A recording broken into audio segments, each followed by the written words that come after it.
utus seorang rasul. Ketika diutus seorang rasul, itu sesungguhnya adalah nikmat yang luar biasa yang diberikan oleh Allah bagi kehidupan kita. Kenapa demikian?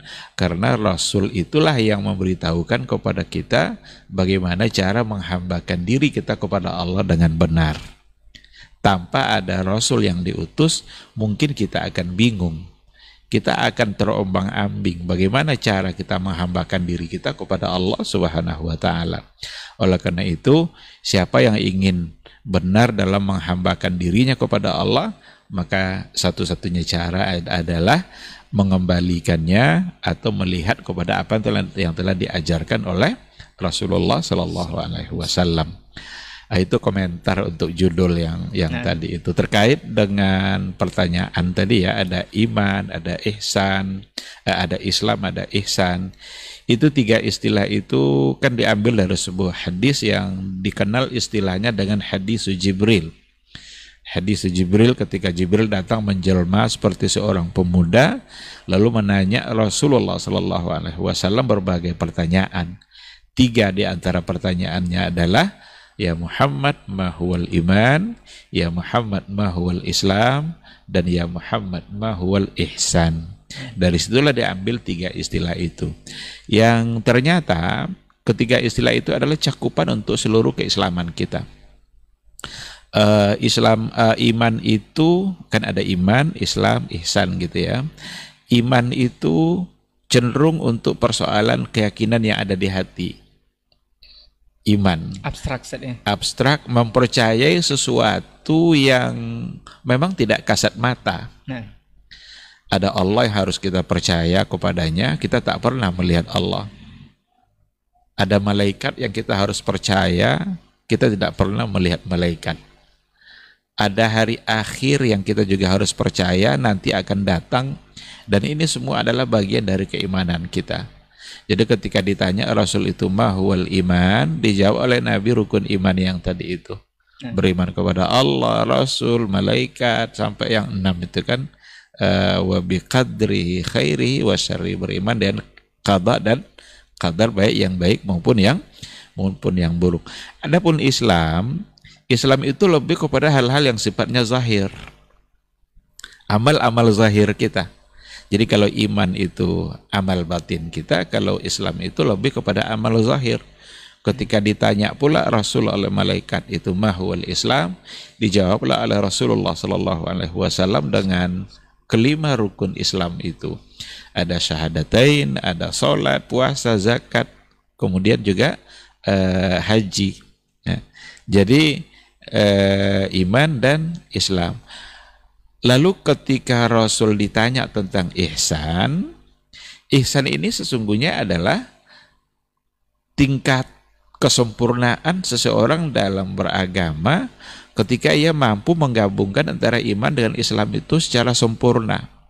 Maka dikatakan al-ihsan itu kamalun wa fadlun, adalah kesempurnaan dan karunia yang luar biasa dari Allah. Ketika ditanya apa itu ihsan, maka Rasul menjawab, anta'budallah ka'annaka tarahu fa illam takun tarahu fa innahu yarak.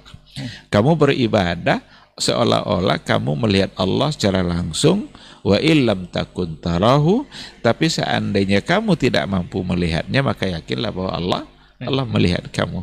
Nah, jadi dari ketiga istilah ini nampak oleh kita bahwa iman itu ada pada persoalan keyakinan, dan itu amal-amal hati, meyakini hal-hal yang sifatnya abstrak, sedangkan Islam adalah amal-amal nyata dalam kehidupan keseharian kita yang diwakili oleh 5 rukun Islam itu, sedangkan ihsan adalah merupakan gabungan dari ketercakupan antara iman dan Islam.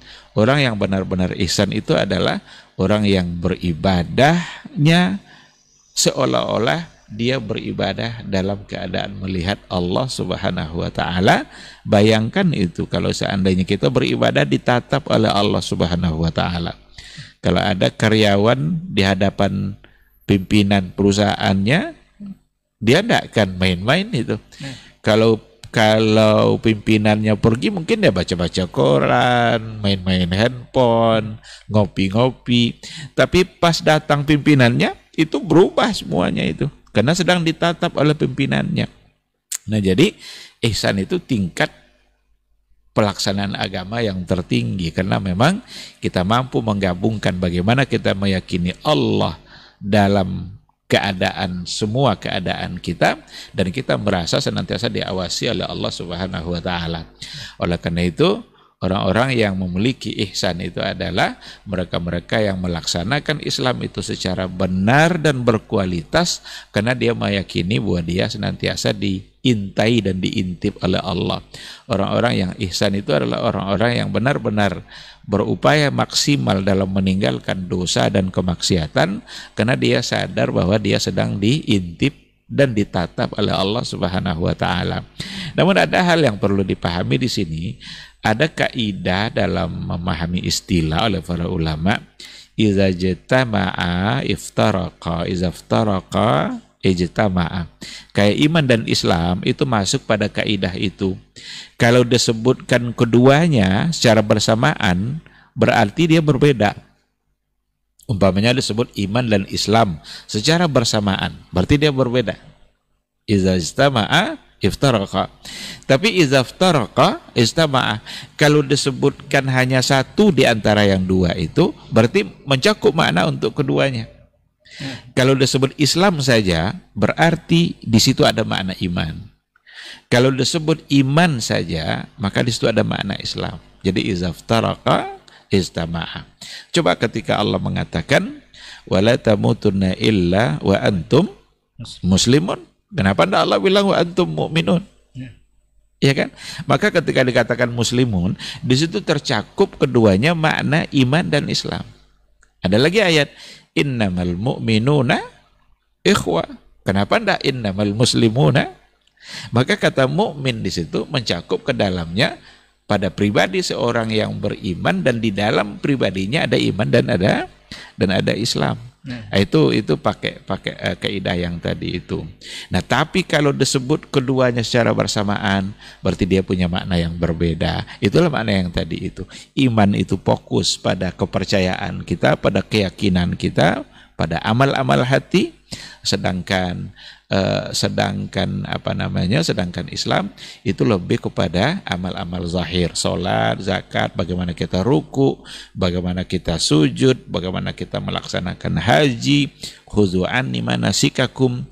Kelima rukun Islam itu mewakili amal-amal zahir yang lainnya, yang memang pengembaliannya atau pelaksanaannya harus dikembalikan kepada apa yang diajarkan oleh Rasulullah Sallallahu Alaihi Wasallam.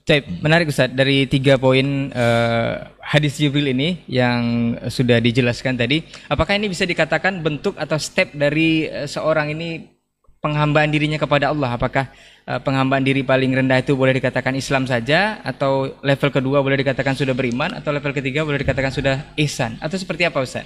Kalau kita kumpulkan ayat-ayat yang ada, itu memang bisa seperti itu. Nah, bisa ada level-level tertentu.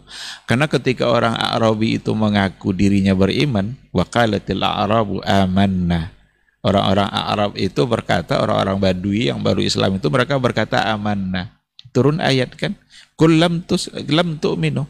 Kalian belum beriman, walakin qulu aslamna. Nah, tapi ucapkanlah kami telah Islam. Berarti di sini dibedakan, mereka baru Islam dalam artian mengucapkan 2 kalimat syahadat. Oleh karena itu, tingkatan pertamanya tentu saja adalah dengan menjadikan dirinya sebagai seorang muslim yang diawali dengan mengucapkan 2 kalimat syahadat. Apabila 2 kalimat syahadat sudah terucap oleh seseorang, berarti dia sudah disebut sebagai seorang muslim.